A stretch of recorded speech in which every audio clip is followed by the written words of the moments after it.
Well, hello there. I'm Kim Berry, editor of Food and Drink Business.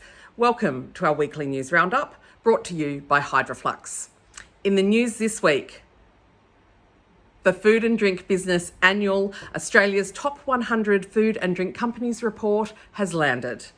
We work with IBIS World to compile a list of Australia's top 100 food and beverage companies based on revenue, and then we take a whole deep look at what they've been up to.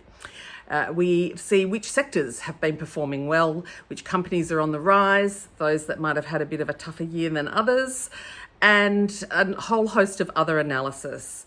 The report is up on foodanddrinkbusiness.com.au, and it actually lives on the homepage for the next 12 months until we do it all again. So please head to the website to have a look at the report, but also there's a series of articles under the top 100 category where we do analysis of what the list reveals. The release of the Top 100 report also means that our November-December issue is out. It has been a mammoth undertaking for the team at Food and Drink Business, and it's something we're all immensely proud of. We provide a thorough review of the year, as well as a host of news stories. I have to say one of my favourites is our roundup of what industry leaders told us in our Rear View Fast 5 that has run in each issue of the magazine this year. So also head to the website to have a peruse of the November-December issue. In other news, cattle producer AACo has outlined 5 major sustainability commitments. They're working with a host of industry bodies and organisations to deliver on their goals.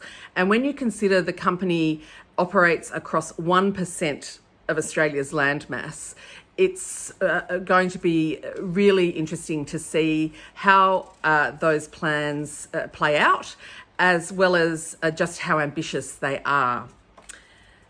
At the end of last week, we found out that Treasury Wine Estates has purchased the US Frank family vineyards for $434 million.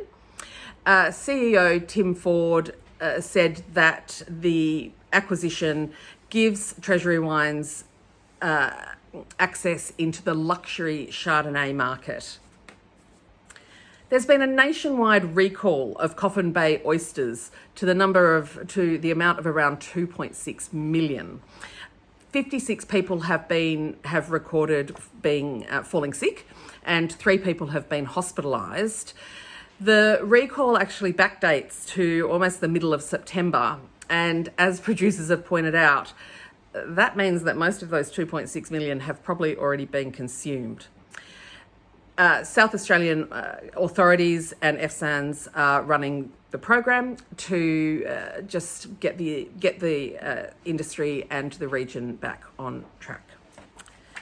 In some global news, JBS, which we all know recently acquired Huon Aquaculture in Australia to enter the aquaculture industry, has announced that it is moving into the cultured meat sector as well, with a $140 million commitment.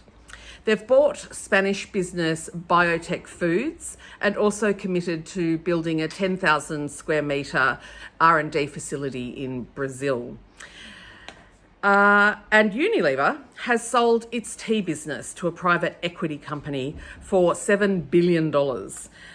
It flagged that it may do this at the beginning of 2020, and in the middle of last year, it spun the tea business off into a separate entity called Ecterra. And with that, please head to the website, foodanddrinkbusiness.com.au, for all of these stories and so much more. Thanks to Hydroflux. And with that, I'm Kim Berry, over and out.